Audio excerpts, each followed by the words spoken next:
அக்கா, மூக்குப்பிடி மேட்டர் என்ன ஆச்சு அக்கா? ரொம்ப ஓவரா பேசிக்கிட்டு இருக்கா. உங்கள இன்னைக்கு வீடியோவில் கூட உமா, நான் ஒன்று சொல்லவா?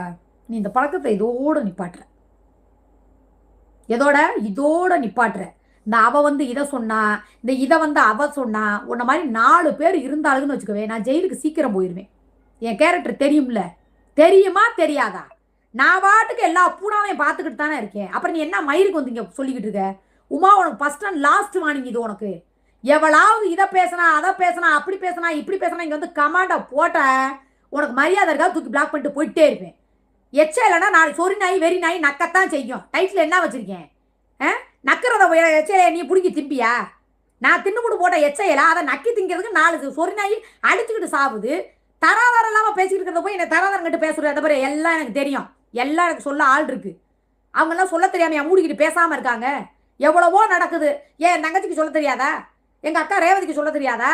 அவங்களாம் பேசாமல் எதுக்கு இருக்காங்க? என் கேரக்டர் தெரிஞ்சு எப்படி கொளுத்தி போடுற நீ? என்ன ஆச்சுக்கா அவள் இப்படி பேசுகிறா? அப்படிங்க இப்போ என்னான்னு கேட்குறேன் நான். பேசுகிறவ எத்தனை நாளைக்கு பேசுவா? பேசிக்கிட்டே இருக்கட்டும். கிளவி இப்படி தான் பேசிக்கிட்டே இருந்தா, மூச்சு விட்டாம விடிஞ்சு நாங்கள் உள்ள போய் உட்காரோம்னா கடைசியில் அவளே உள்ள போய் உட்காரோம்னா தெரியாதுல்ல, ஆண்டவனுக்கு தானே தெரியும். ஆடுறவளோட ஆட்டம் அடங்கி தான் ஆகும் ஒரு நாளைக்கு. புரியுதா? என்னமோ திடீர்னு பார்த்தா அவளை வந்து அப்படி போனவ இப்படி போனாங்கிறா, திடீர்னு பார்த்தா வந்து சிங்சாங் தட்டுறா, தூக்குறவளை தூக்கி நொறுக்குனா எல்லாரும் வந்து உட்காந்து பதில் சொல்லிட்டு போட்டோம். தேவையா இது உனக்கு? இன்னொரு வாட்டி எவளாவது ஏதாவது பேசுகிறா நீ கமாண்டு போட்ட தங்கச்சின்னு கூட பார்க்க மாட்டேன், வேற மாதிரி பேசி போடுவேன். என் கேரக்டர்லாம் வேற மாதிரி சொல்லிட்டேன் நான். புறணி பேசுறதுக்கா நான் லைவ் போட்டுக்கிட்டு இருக்கேன்? நான் கேட்குறேன், புறணி பேச தான் நான் லைவ் போடுறேன்னா? ஏதோ என் தங்கச்சிகள்ட்ட இருந்தால் 4 வார்த்தை பேசுவோம் வைப்போம்னா, நீ எதுக்கு இந்த வேலை பார்க்குற? அந்த தேவையில்லாத வேலை சொல்லு பாப்போம். என்னன்னாலும் சொல்கிறேங்க, என் தங்கச்சி இருக்கா. ஏதோ சொல்லணும் சொல்லக்கூடாதுன்னு அவளுக்கு தெரியும். அந்த அக்கா இருக்குது, சொல்லணும் சொல்லக்கூடாதுன்னு அதுக்கு தெரியும். நீங்கள் வந்தீங்கன்னா கமாண்டை மட்டும் போட்டு வேலையை மட்டும் பாரு, கொளுத்தி போடுற வேலையெல்லாம் பார்க்காத. இப்போ தான் எல்லாம் முடிச்சு வந்து உட்காந்துருக்கேன். என்ன போய் ஏதாவது போய் வேலை இழுக்கவா? இதெல்லாம் மனசுக்குள்ளே போட்டு ஸ்டோரியாக ஏற்றுவேன். அப்புறம் தூக்கி கொடுத்து வைக்கணும்னு முடிவு பண்ணனா தூக்கி வச்சு போடுவேன் நான். எல்லாத்துக்கும் மணி தான், புரியுதா? வக்கீலுக்கு பீஸ் கொடுக்கணும், சும்மா இல்லை. நீ கொடுக்குறியா?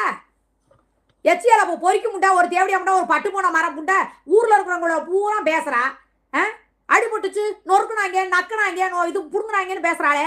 இப்போ பட்டமரம் புள்ளைய வைக்கிறேன்னு ஊரில் இருக்கிறவங்க பூரா கொள்ளையடிச்சு வாயில் போட்டு துணியை வைக்கிறேன் வாயில் தான் துணியை வச்சு அமுக்கணும். புரியுதா? இவெல்லாம் கடைசி வரைக்கும் அந்த முறியம் கொடுத்த தண்டனை பத்தாத. இவ பட்டமரம் மரட்டு முட்டைன்னு பேர் எடுத்தது பத்தாத. இவ கடைசி வரைக்கும் அப்படிதான் இருக்கணும். புரியுதா? கடைசி வரைக்கும் அதுதான். முருகன் கொடுத்த தண்டனையிலே பெரிய தண்டனைனா அந்த தண்டனை தான். அதை விட வேற ஒன்றும் இல்லை. காசு பணம் நகை நட்டு வீடு வாச காயம் சந்தோஷம் துக்கம் எல்லாம் வரும் போகும். சரியா? பட்டமரம் மலடிங்கிறது மட்டும் ஆண்டவே போக்கவே முடியாது, எங்கேயுமே போக முடியாது.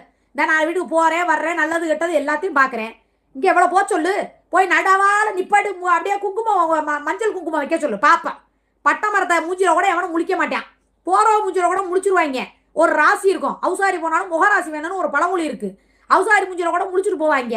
ஆனால் இவ்வளோ மாதிரி மரத்தை மட்டும் மலடியை மட்டும் மூஞ்சியில் முழிக்கவே மாட்டாங்க, ஒதுங்கி போவாங்க. கேட்டு பாரு, எங்கள் ஊரெல்லாம் மூஞ்சியில் முழிச்சா காரி 3 துப்பு துப்பிட்டு தண்ணியை குடிச்சிட்டு காலை கழிட்டு உள்ளே வருவான்.